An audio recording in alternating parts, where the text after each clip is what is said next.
All right, everybody, welcome back to the Move Podcast, brought to you by Patron Tequila. I'm your host, Lance Armstrong. Next to me, my longtime host, co-host, JB Hager.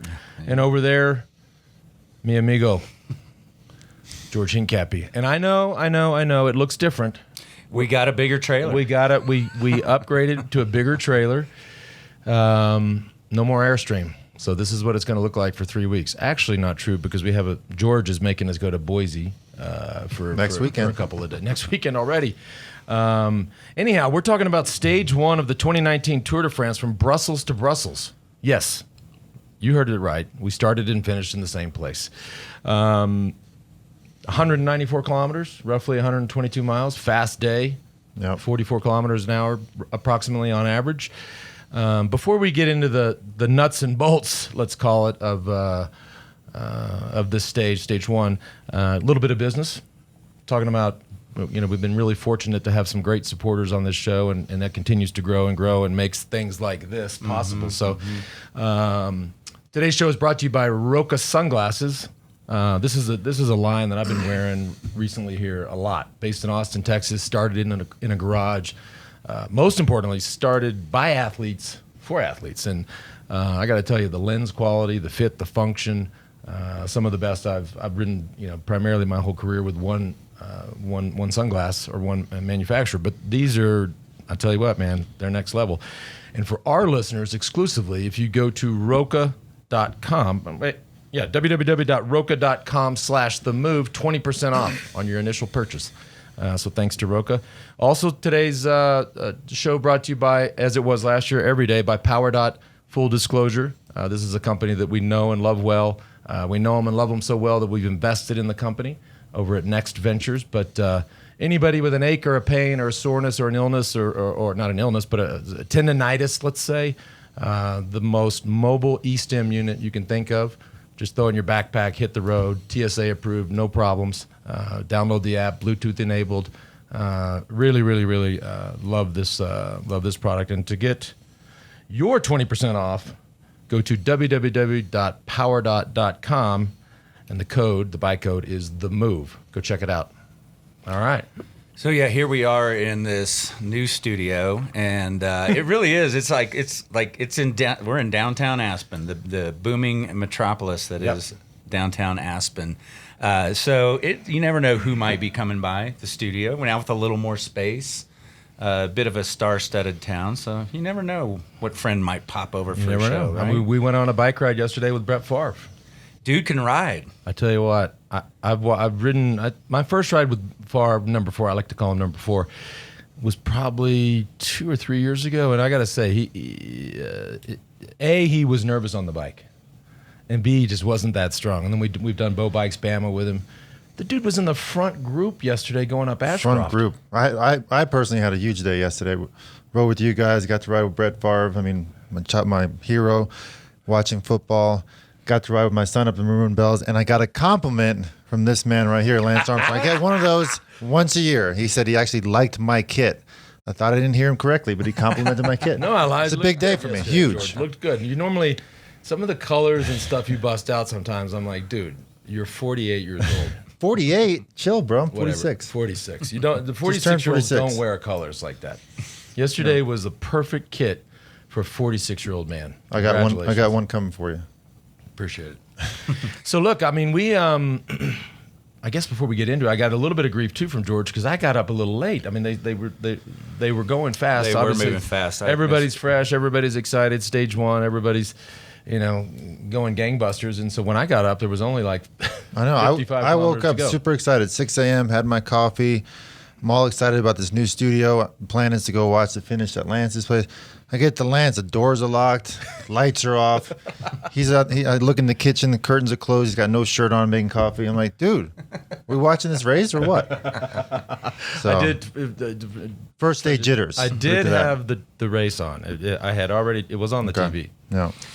We also, before we get into today's stage results and all that, I think we all want to acknowledge it's a bit unusual turning on your coverage and not seeing Paul Sherwin. Yeah.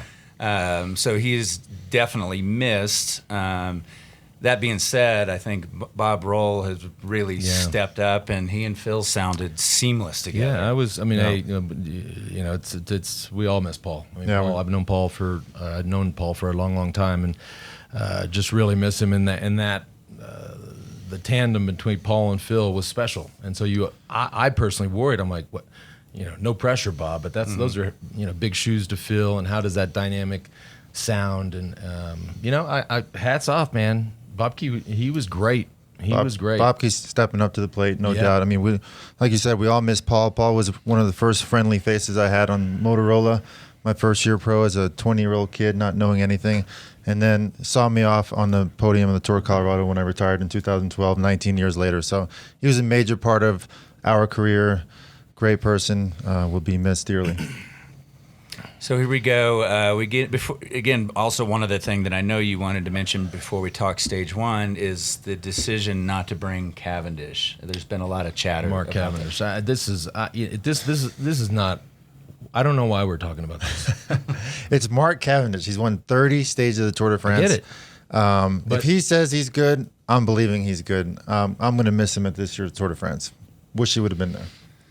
Did you guys get some insight on why he was not there? The only insight I got was that he felt like he should have been there. And like I said, when that guy said something, it'd be like you showing up to a race. I mean, we're not going to leave you at home. So even if you were not racing or racing well, I'd still bring you. And look, I'm not trying to be critical of the man. I love Mark. Yeah. But the season he's had thus far, I think the bigger issue is this issue of the team owner saying one thing and Ralph Aldog saying the other. I agree. If that's a problem, right? I would have left Mark Cavendish at home. No. He can't finish a bike race and he can't make a time cut. I love the guy. 30 wins is amazing. If you can't finish bike races or make time cuts, you can't go to the Tour de France. And so, but then you get into this thing of like you want to present a unified front, and all of a sudden your main director goes, "I didn't know about this," and so that's. Me a little tense already. Yeah. Day one around the dinner Absolutely. table. Little, stink eye. But they did have a good showing today. They got fourth place with Nizzolo. So, and I believe Nizzolo might have been his replacement. So perhaps he was trying to make a statement. Mark Cavendish would not have been better than fourth place today. I promise you that. No offense, Mark. Well, something we've got to make good on, too. We must have just gotten flustered in Santa Fe because we never came back to you guys actually. You alluded to who your pick was for the overall tour, and then so go ahead and mention that, and then also tell me if it changed after seeing. Well, that's not fair to you can't change it. I basically said in the preview show that Jacob Fuglsang is my pick. I also said it's anybody's race, but if you put a gun to my head, it was Fuglsang. Mm-hmm. Now that all changed today. His Tour de France ended today. You think so? Yes. I don't know about that, but I do know when they were saying what bad luck. I'm sorry, but I don't think luck had anything to do with that. If you look at our history when Lance was racing, he crashed. He says 1.5 times in 7 years. 7 years of 21 days of racing a year, and he crashed 1.5 times. There's not much luck involved in that. That was hard work, staying in the front, staying out of trouble, and really dedicating a squad around just keeping you safe. That was the major goal. So that for me to see him in the middle of the bunch with 15 kilometers to go in the first stage of the Tour de France is unacceptable. It wasn't in the middle. Middle or back. But that is not, you just can't do that as a favor of the Tour. 10 minutes before. I said, what is he doing at the back? Yeah. And then lo and behold, boom, crash. First stage of Tour de France was guaranteed to be crashes. That is guaranteed. Okay, look, he's way too experienced to be back there. And then he has a team. He has one of the strongest, if not the strongest team in the race. What do you use the team for? You use the team to stay out of trouble, to stay in the front where there are not crashes. And so until you get to that 3K mark where the times are all the same, right? Yeah. Look, crashes can happen in the front. We all know that. But the stats will support the fact that they mostly happen in the middle, from the middle to back, to the back. And he just shouldn't have been there. And so that was my pick. I think it's over.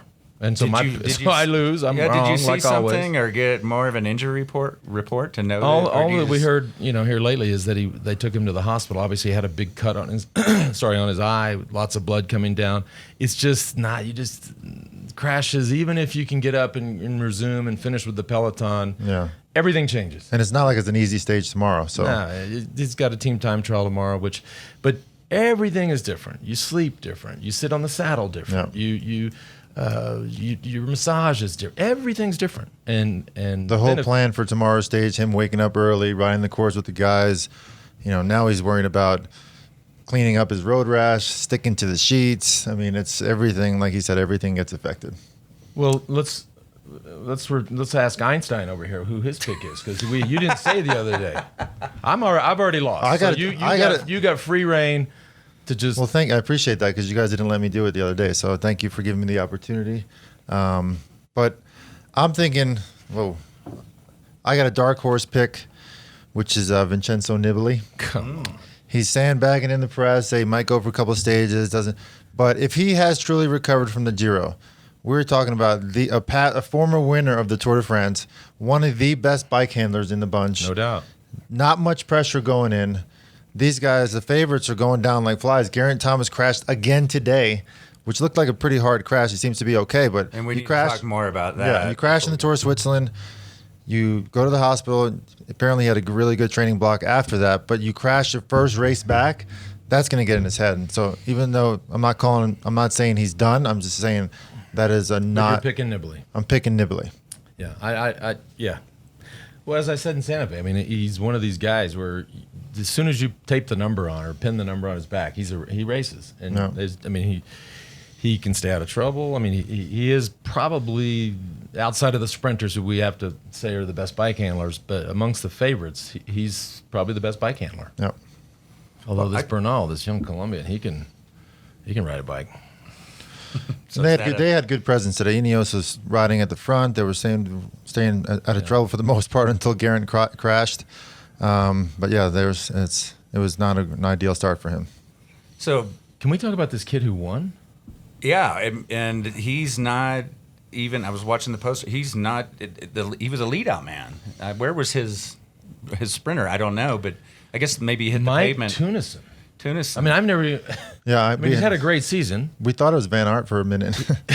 He's won. Well, first of all, his leader goes down, and then we think it's Van Aert, and then obviously Sagan was my pick for today. Was Peter Sagan, and he's that finished Sagan 2 years ago. He wins with one leg, and he just this Tunison, who as I said, has had a great season already. Won 4 days at Dunkirk, won the ZLM Tour. He's but nobody would have picked him. Yeah, I don't think anybody did. We'd have to check what the odds were. First Dutchman in 30 years to put on a yellow jersey. Imagine that. Like, here's a country that is one of there's the finish up. But this is one of the most dominant countries in the history of worldwide cycling. 30 years since Eric Breukink. You even know who Eric Breukink is? Never know. That's hilarious. I do. I mean, I'm old, but I raced with Breukink. 30 years is too long for a country like Holland to go without a yellow. Yeah, how much is this young man's day changed from when he woke up?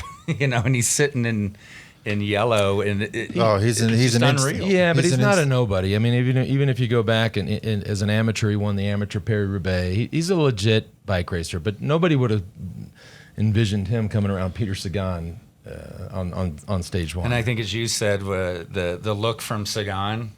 Like, he usually knows if he gets nipped at the line, who it is. He was like, who the fuck are you? Right? Yeah. No. Who was that? But yeah. And they even called it that Sagan had won on television and it was that tight of a finish. Yeah. Yeah, it was super impressive. I mean, I think the tour that Jumbo's going to have now they're just only going to keep winning, I believe. And especially if Groenewegen recovers from his crash. If you watch the NBC coverage, they had a new toy at the desk.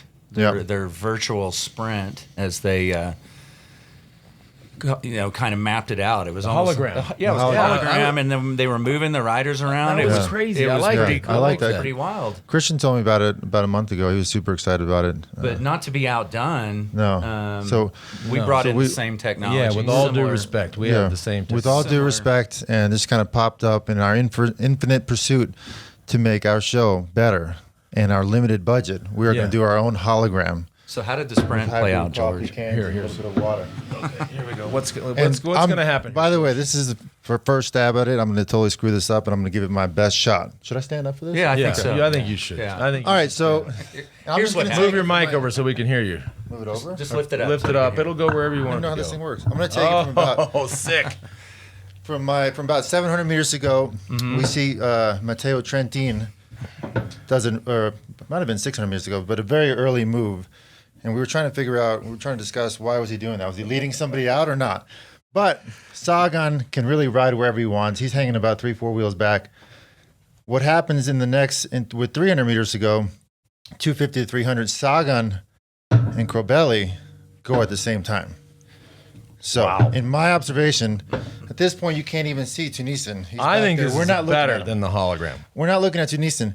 What happens here is Sagan, Corbelli. Is he over here? He's over here. He's back where your iPad is, right? No, let's say he's back here at the water. Right behind Sagan and Corbelli, we got Caleb Ewan and what's his name? Give me a second. Viviani, who are clearly very fast. But what do? They take the path of least resistance, which is trying to go in between these two guys with about 150 meters to go. So Viviani can't even pedal. He has to let up on the pedals because he's going to crash somebody. The same thing with Caleb Ewan, who still got third place, which means they are in super good shape, very fast. Will probably win a stage today. And then our boy Tunisian comes around everybody. Sagan takes a look at him, goes, "What in the world is going on?" Tunisian looks at him and goes, "Holy shit, I'm about to win a stage of the Tour de France."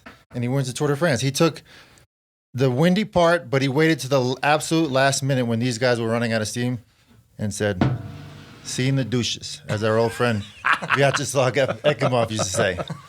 Not bad, huh? For our first hologram of the day. That was amazing, George. Thank you, Try to keep this going. I'll get better as the show goes on. Give me back my Tunisian.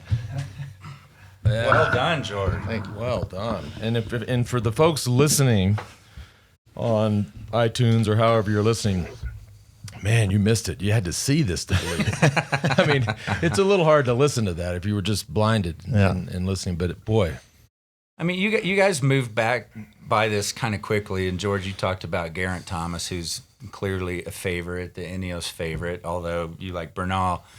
Hitting the ground again. It's like, give a little bit more about his mindset and on the heels of the Tour of Switzerland crashing. So just right quick, my source that I quote every year at Team Sky, which is now Team Ineos, said, in fact, their number, they believe that he's very fit. He's flying, quote unquote. Their biggest concern is how much he crashes. No. And we saw it again today. And again, it's not his fault. No, totally not his fault. It just happens. Yeah. You did mention, George, they were what you considered full gas for the first day. Do you typically see people easing in more, like, get rid of those jitters? I mean, I'll tell you what, a stage like that, a flat stage, I would have guessed it would have been a bit easier day. But you saw with 70 kilometers to go, there was a huge split in the peloton, which makes it super stressful for the directors, for the riders. Sagan went full gas for that point sprint. I think, generally speaking, I would guarantee in the meeting that morning or the night before, the directors were saying, "Guys, stay out of trouble and try to conserve energy for tomorrow's team time trial," especially the GC teams, because tomorrow's going to be a really crucial stage. You don't want to give up a minute to your competitor. So that what happened with 70K to go was, I believe, a surprise to a lot of those guys. Yeah. And talking about crashes, I mean, the crash that, and I don't know which rider it was from Bahrain, Meridia, but that was he essentially high-sided and came down and, he might have got his shoulder first, but his head, and as you watch the overhead footage, he just wasn't moving. And a lot of times guys won't move because they don't want to get hit by the guys that are trying to get around him. But he didn't move at all. I mean, it was a scary moment there. Yeah. Fortunately, he got up. I mean, when you're crashing 500 meters from any finish line, it's usually not going to be pretty. So these guys took a pretty big hit there. Yeah. I think it's been a couple of years since we talked about concussions in the sport, and it's also, it's very real. If you take a big hit in most other sports, the doctors run on the field. There's a real good visual check, talking to them, before they play on or they head to the locker room. And cycling, how many times are guys getting up with a concussion, getting back on the bike, and not even realizing the extent of the damage? We remember the guy. It was a couple of years ago. I don't think it was in the tour. It was. My guy, Tom Skujins. When it used to be, I think it was Garmin, but I mean, he was on another planet. Yeah. I mean, this is not football or hockey or sports that we traditionally think of when we think of concussions. But I don't know who that kid was that hit the ground there with 500 to go. But that kid has a concussion. Yeah. And so I'm hoping and assuming there's some sort of concussion protocol. You can't put a guy back like that. You know, if you ring your bell that hard, you don't need to get back on the bike. It's just going to cause problems that you don't even. Yeah. That's a good question. I'm not sure. I know that our good buddy Ramin Modeber was working on a concussion protocol for races here in the U.S. I'm not sure, how it's. It's Modeber. That's what I said, Modeber. You said Modeber. Whatever, but let's just hope that he gets a good checkup and that he's okay. See you in the douches. See you in the douches. We should have Eki on. Do you guys know what that means? By the way, that means see you in the showers. So when you're France, France is douches. So like if you're if you're about to pop one of your boys in the Peloton, you can look over and say, "See you in the douches." So see you later. Maybe we need to make I think we need to make a T-shirt and put that in the merch store. All right. In the WeDo.team merch store. See you in the douches. and then a little credit to Eki. Just say EKI. Yep, exactly. That's not a bad idea. See, we come up with shit all the time. I love this. There's a reason why you have me here. Yeah.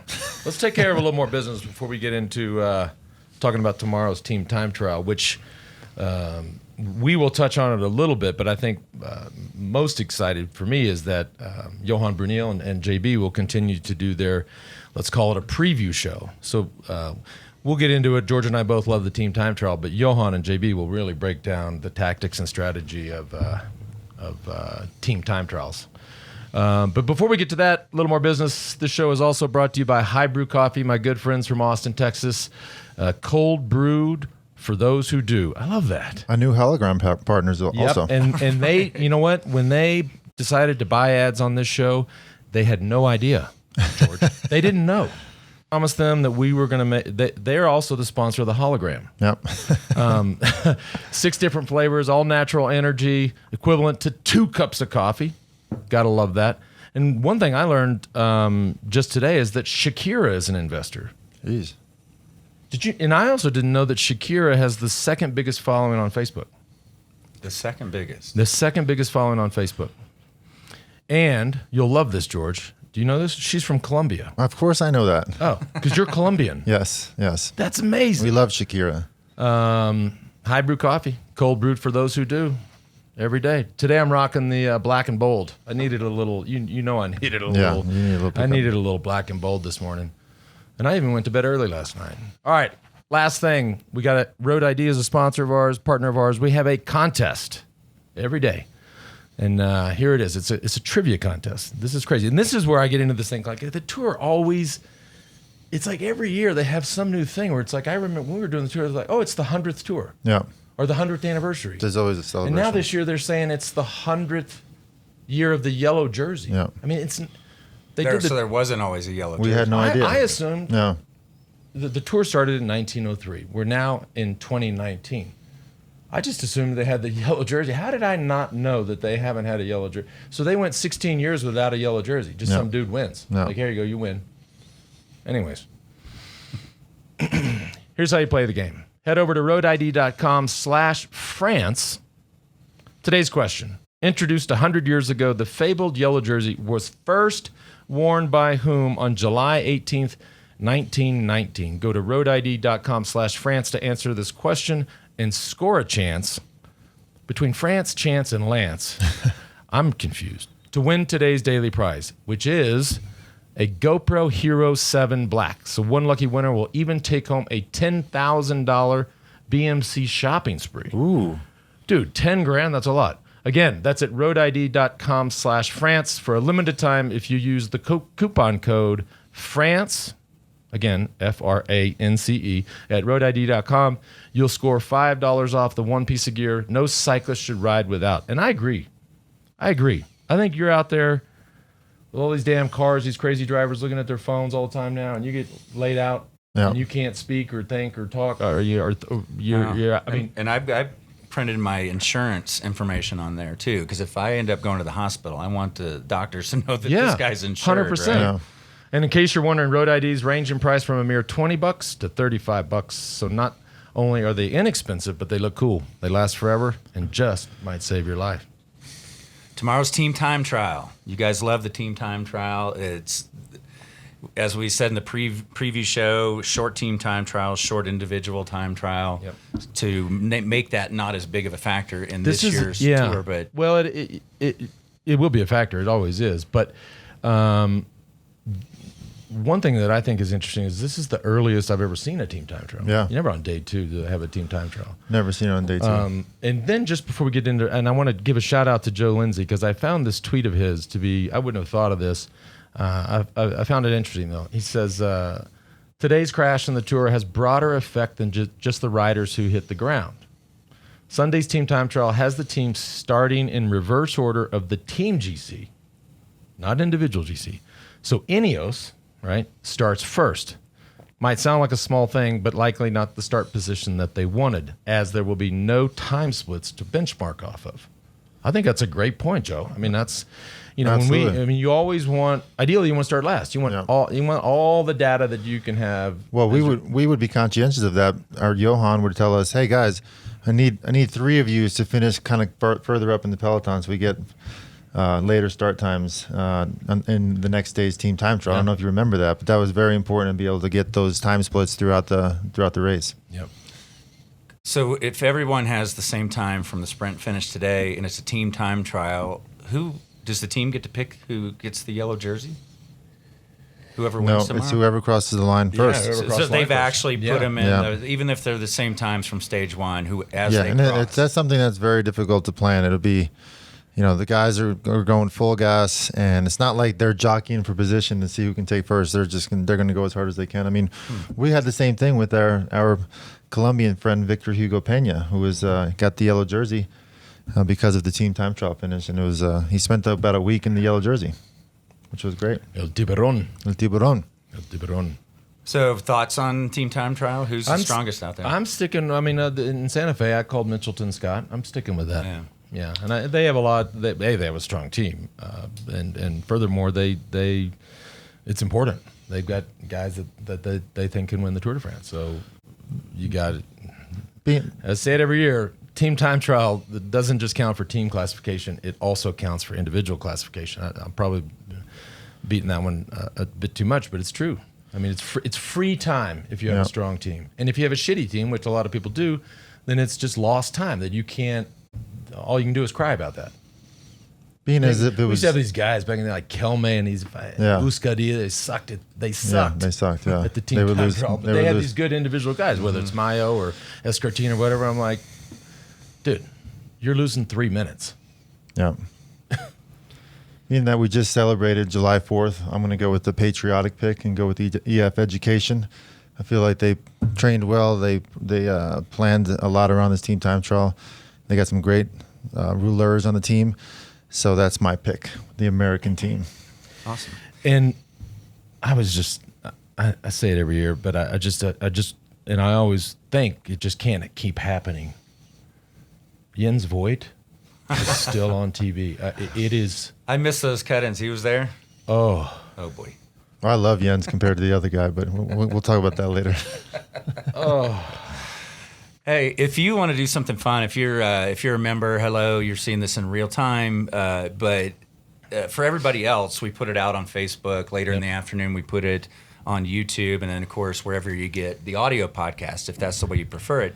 But if you'd like to become a member, you get to see and hear the show go down in real time, behind the scenes, our pre-show, literally as we're mapping out everything we're going to talk about, that discussion.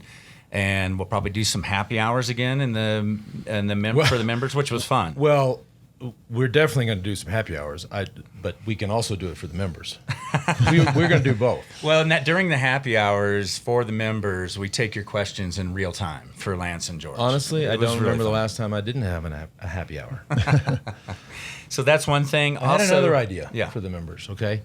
I've been thinking about this, right? And I got George over here, who's we all know his Palmares and how strong he is. Still trains like a pro. He still probably weighs the same as he did when he raced. And I'm fucking fat old man. I never ride. But we got the We Do 50 in September. Mm-hmm. I was thinking, y'all tell me what you think. I haven't even talked to George about this. Oh, boy. I think that we should use these 3 weeks as a training camp. Okay. And the final day of this tour, so Sunday, whatever that is, you and me, the 28th of July, are going to race the 50. 2-man race. Okay? Two-man race, okay. I'm pretty sure, and we're going to film it. Okay. For the members. And only the members will know, thank God, will know who won. Because I'm almost 100% sure that I'm going to lose. However, I will have a rematch when I lose, and that's September 15th. You're already predicting a loss? I've been right. We'll see. Anything can happen on this course because it's cramp city for most people. Really? Yeah, it's tough. But you and me, I mean, if you agree, I don't. I agree. I love challenges. I needed a challenge for this month. So 3-week training camp. Final day of the tour. And then I have an excuse to ride more while I'm here so my wife won't get mad at me because I'm gone all day biking. George. You've got a home course advantage? I do have a home course advantage. Yeah. You chose the course. Another advantage. I've been thinking about this because I know I'm going to get dropped. Is the course won't be marked. So your ass better get out. How am I supposed to find the course? You better learn the course. Because if you don't learn it, then you'll get lost. Can you show it to me? Because I don't even know where to go. Of course I'll show you the course. Okay. But you're going to get, if you don't know it, you're going to get lost and you're going to lose. I'm gonna come up with a good strategy where I don't get lost. Yeah, baby. What's your level of confidence on your fitness today versus this guy right here? He's a sandbagger. He can get in shape really quick. So I'm gonna. This will not be an easy task, but I'm gonna give it my best. Oh wow, Grace Armstrong calling.